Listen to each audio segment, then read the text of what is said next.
Assalamualaikum warahmatullahi wabarakatuh. Bertemu lagi dengan aku Mili Umri dan masih di channel Mr. Mili.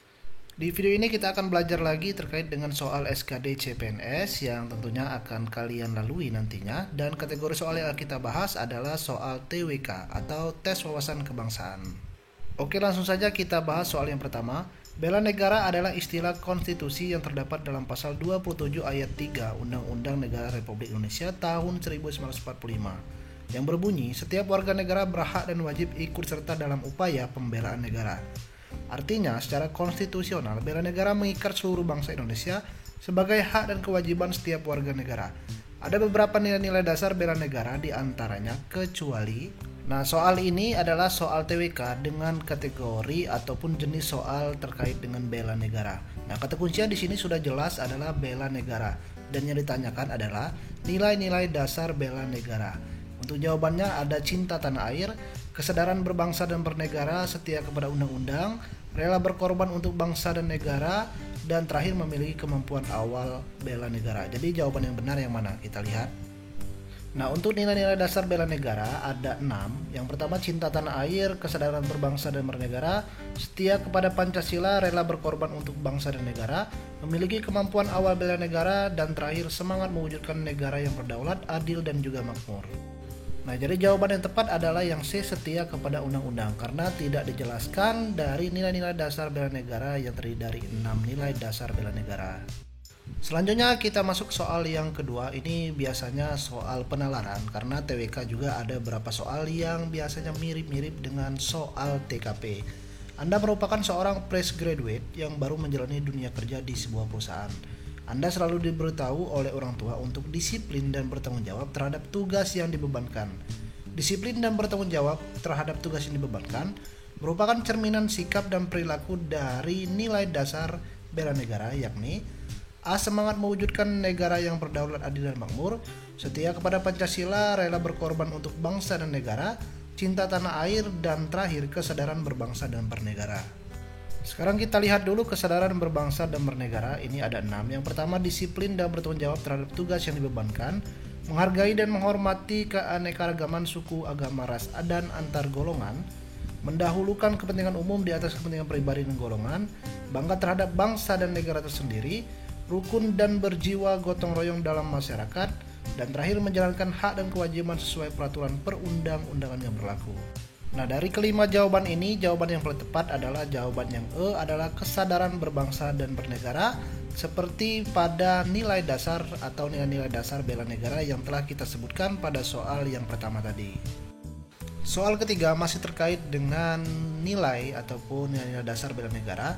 Berupaya untuk terus menghargai dan menggunakan karya-karya anak bangsa merupakan cerminan sikap dan perilaku dari nilai dasar bela negara, yakni rela berkorban untuk bangsa dan negara, cinta tanah air, kesadaran berbangsa dan bernegara, setia kepada Pancasila, semangat mewujudkan negara yang berdaulat, adil, dan makmur. Nah, kita lihat lagi untuk nilai-nilai dasar bela negara itu ada 6. Cinta tanah air, kesadaran berbangsa bernegara, setia kepada Pancasila, rela berkorban untuk bangsa dan negara, memiliki kemampuan awal bela negara, semangat mewujudkan negara berdaulat dan adil dan makmur. Nah, ini karena yang ditanyakan adalah menghargai dan menggunakan karya-karya anak bangsa. Ini menunjukkan sikap atau perilaku dari nilai dasar bela negara yang mana. Ini tentu jawabannya adalah cinta tanah air atau yang B. Karena yang termasuk dalam nilai atau perilaku dasar nilai bela negara ini dalam kategori cinta tanah air, salah satunya adalah menghargai dan menggunakan produk ataupun karya anak bangsa. Soal selanjutnya berkaitan dengan integritas. Kalau tadi berdasarkan ataupun soal terkait dengan bela negara, dan ini soal tentang integritas.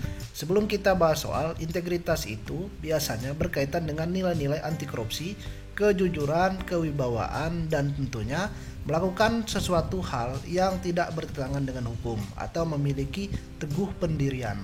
Integritas adalah mutu, sifat, dan keadaan yang menunjukkan kesatuan yang utuh, sehingga memiliki potensi dan kemampuan yang memancarkan kewibawaan, kejujuran.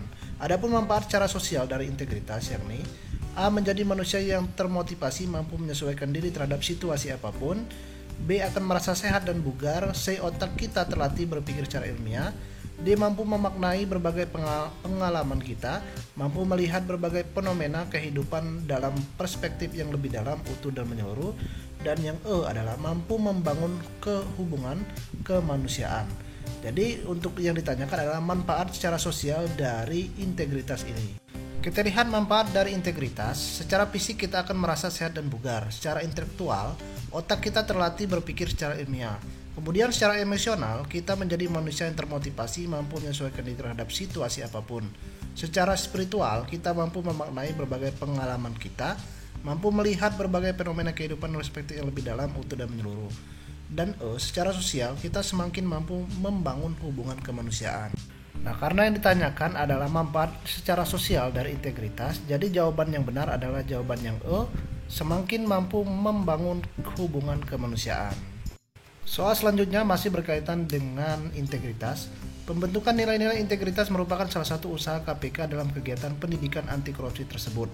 Nah, jadi kalau biasanya berkaitan dengan soal integritas ini tidak jauh-jauh dari Komisi Pemberantasan Korupsi atau KPK. Mengaktualisasikan nilai-nilai integritas diyakini dapat berperan dalam pembenahan karakter dan moral bangsa secara sistematis yang mendukung sikap anti korupsi di negeri ini. Berikut yang merupakan nilai integritas inti, yaitu A. Bertanggung jawab, B. Mandiri, C. Kerja keras, D. Sederhana, dan E. Adil. Kita lihat untuk nilai integritas ini ada 3. Yang pertama adalah nilai integritas inti yang terdiri dari jujur, bertanggung jawab, dan peduli. Nilai integritas etos kerja yang terdiri dari mandiri, kerja keras, dan sederhana. Dan nilai integritas sikap yakni berani, peduli, dan adil. Karena ditanyakan adalah nilai integritas inti, jadi dari kelima jawaban ini yang termasuk dalam nilai integritas inti adalah bertanggung jawab. Sebelum itu aku mau rekomendasikan ke kalian bimbel CPNS online nomor 1 di Indonesia. Langsung aja kalian klik link yang ada di deskripsi. Dan juga jika kalian mencari buku CPNS dengan kisi-kisi dan pembahasan terbaru, silakan kalian DM ke IG aku Mili Umri atau klik link yang ada di deskripsi. Soal selanjutnya masih berkaitan dengan integritas. Berikut yang merupakan ciri-ciri dari integritas, yaitu kecuali, memakai kedok, bertindak sesuai dengan ucapan, sama di depan dan di belakang, konsisten antara apa yang diimani dan kelakuannya, konsisten antara hidup atau nilai hidup yang dianut dan hidup yang dijalankan.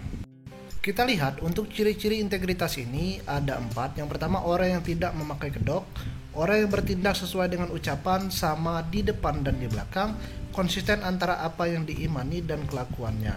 Jadi jawaban yang benar, karena ini ada kata kecuali yang tidak merupakan ciri-ciri dari integritas, jawaban yang benar adalah yang A, memakai kedok. Karena ciri-ciri integritas itu orang yang tidak memakai kedok. Sekarang kita masuk ke soal nilai-nilai Pancasila. Dan nilai-nilai Pancasila ini atau materi Pancasila ini termasuk dalam kategori tentang pilar negara. Nilai-nilai Pancasila melekat dalam kehidupan masyarakat dan dijadikan norma dalam bersikap dan bertindak. Hal ini menyangkut Pancasila sebagai A. Kepribadian bangsa Indonesia, B. Pandangan hidup, C. Perjanjian luhur, D. Jiwa bangsa, dan E. Identitas bangsa Indonesia. Dari soal ini kata kuncinya adalah Pancasila dijadikan norma dalam bersikap dan bertindak. Nah, jawaban yang paling tepat adalah pandangan hidup. Kita lihat penjelasannya. Pancasila dikatakan sebagai pandangan hidup bangsa, artinya nilai-nilai ketuhanan, kemanusiaan, persatuan, kerakyatan, dan keadilan diyakini kebenarannya, kebaikannya, keindahannya, dan kegunaannya oleh bangsa Indonesia yang dijadikan sebagai pedoman kehidupan bermasyarakat dan berbangsa dan menimbulkan tekad yang kuat untuk mengamalkan dalam kehidupan nyata. Pancasila sebagai pandangan hidup berarti nilai-nilai Pancasila melekat dalam kehidupan masyarakat dan dijadikan norma dalam bersikap dan juga bertindak. Ketika Pancasila berfungsi sebagai pandangan hidup bangsa Indonesia, maka seluruh nilai Pancasila dimanifestasi ke dalam kehidupan bermasyarakat, berbangsa, dan juga bernegara. Nah, jadi jika ada pertanyaan berkaitan dengan Pancasila dan berkaitan dengan Pancasila dijadikan pedoman untuk bangsa Indonesia, jadi jawaban yang paling tepat adalah Pancasila sebagai pandangan hidup bangsa.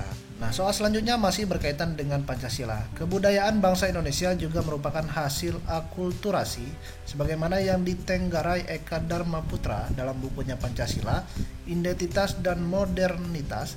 Hal-hal yang terjadi dalam akulturasi diantaranya percampuran unsur-unsur lama untuk membentuk sistem baru yang disebut asubstitusi, sinkretisme, adisi, originasi, dan juga rejeksi. Nah, kalau kita baca soal ini memang terdengar agak asing atau kita sendiri yang secara orang awam jarang menemukan kata-kata seperti ini dalam pembahasan berkaitan dengan Pancasila. Tetapi ini merupakan materi yang ada ataupun materi yang memang sering diujikan atau sering masuk dalam kategori soal SKDCAT kategori Pancasila ini. Nah, kita lihat dulu makna dari akulturasi yang ada dalam buku Pancasila Identitas dan Modernitas. Akulturasi ini artinya percampuran budaya atau percampuran dari dua atau lebih budaya. Nah, dalam buku ini hal-hal yang terjadi dalam akulturasi atau percampuran budaya meliputi substitusi atau artinya penggantian unsur atau kompleks yang ada oleh yang lain yang mengambil alih fungsinya dengan perubahan struktural yang minimal. Yang kedua, sinkretisme, percampuran unsur-unsur lama untuk membentuk sistem baru. Ketiga, adisi, tambahan unsur atau kompleks-kompleks baru. Yang keempat, originasi, tumbuhnya unsur-unsur baru untuk memenuhi kebutuhan situasi yang berubah. Dan terakhir, rejeksi, perubahan yang berlangsung cepat dapat membuat sejumlah besar orang tidak dapat menerimanya sehingga menyebabkan penolakan total atau timbulnya pemberontakan atau gerakan kebangkitan. Nah, kita kembali lagi ke soal. Dari 5 kata atau 5 istilah di atas ini, dari jawabannya yang termasuk dalam akulturasi percampuran unsur-unsur lama untuk membentuk sistem baru yang disebut, itu jawabannya adalah sinkretisme. Soal selanjutnya ini adalah soal bahasa Indonesia yang tentunya diujikan dalam tes SKD CPNS. Di layar televisi muncul bakat-bakat muda yang melahirkan karya yang sangat berkualitas. Karya mereka banyak ditayangkan di sejumlah stasiun televisi. Karya tersebut antara lain Bab yang Hilang, Jalan Petang, dan Mereka Kini.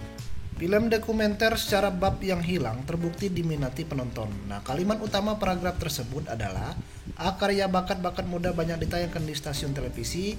B. Di layar televisi muncul bakat-bakat muda yang melahirkan karya yang sangat berkualitas. C. Film dokumenter secara terbukti diminati penonton. D. Karya bakat-bakat muda yang sangat berkualitas. Dan E. Karya yang berkualitas ditayangkan di stasiun televisi. Jadi yang mana merupakan kalimat utama dari paragraf di atas. Sekarang kita lihat dulu ciri khusus kalimat utama itu adalah memiliki makna paling umum di antara kalimat-kalimat lain yang terdapat pada paragraf yang sama. Nah, pada kalimat utama paragraf yang di soal tersebut adalah di layar televisi muncul bakat-bakat muda yang melahirkan karya yang sangat berkualitas. Jadi untuk kalimat utamanya atau kalimat yang paling umum adalah di layar televisi muncul bakat-bakat muda yang melahirkan karya yang berkualitas. Jadi jawaban yang benar adalah yang B, di layar televisi muncul bakat-bakat muda yang melahirkan karya yang sangat berkualitas. Oke, sekarang kita masih pembahasan berkaitan dengan soal bahasa Indonesia. Rumah tempat tinggalku sangat menyenangkan. Aku beserta kakak dan adik-adikku merasa tentram bila berada di rumah. Kami bisa berdiskusi, bercengkrama, dan kadang bersenda-gurau tentang berbagai hal. Teman-temanku juga merasa betah bila belajar di rumahku.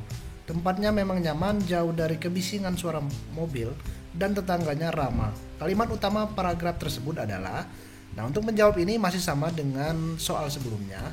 Untuk kalimat utama adalah, kalimat utama memiliki makna paling umum di antara kalimat-kalimat yang lain yang terdapat pada paragraf yang sama.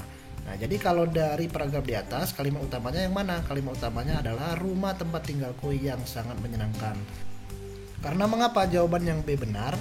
Kita analisa bahwa rumah tempat tinggalku sangat menyenangkan. Ada alasan mengapa rumah tempat tinggal itu sangat menyenangkan. Jadi masih ada penjelasan lebih detail terkait dengan rumah yang ditinggalkan dengan sangat menyenangkan. Nah, untuk penjabaran ataupun yang terkait dengan rasa nyaman, tentram, dan teman-teman senang belajar di rumah, itu merupakan penjabaran dari rumah yang ditinggalkan itu sangat menyenangkan. Jadi jawaban yang tepat adalah jawaban yang B karena mengandung kata ataupun unsur yang paling umum. Soal selanjutnya berkaitan dengan sejarah.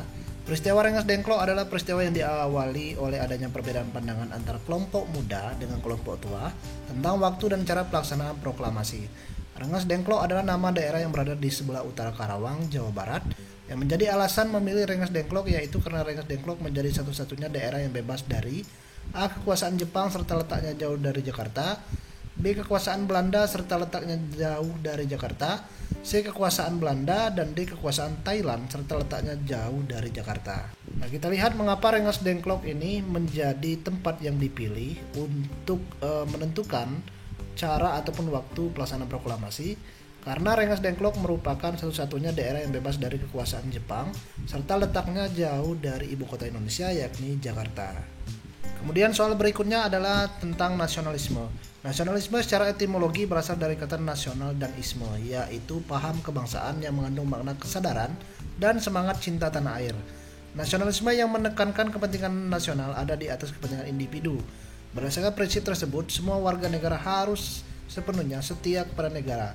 Nah, kata kuncinya adalah nasionalisme yang menekankan kepentingan nasional ada di atas kepentingan individu. Itu merupakan nasionalisme jenis apa? Apa tradisional, liberal, integral, Jacobin, atau humaniter?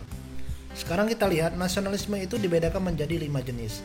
Ada nasionalisme humaniter, artinya nasionalisme yang berdasarkan pandangannya bahwa setiap bangsa berhak memperjuangkan kesejahteraan bangsa berdasarkan secara sendiri.